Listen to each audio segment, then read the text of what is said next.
In this video, we'll learn how to add a new place of service in PinkyBill. Click on the Settings button in the top right navigation bar. From the drop-down menu, select Manage Practice. Choose your desired practice from the list.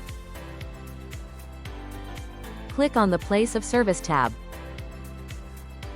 Click the Add Place of Service button. For CMS 1500 and NCPDP, fill in the POS details. Basic information such as name, short name. Use this to enter a nickname or short city name. POS code. Choose from the drop-down. Address information.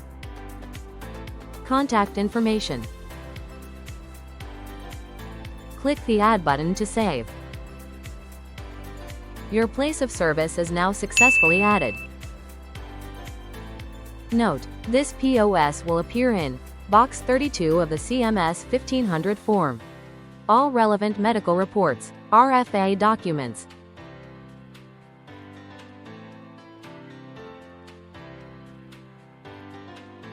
PinkyBill.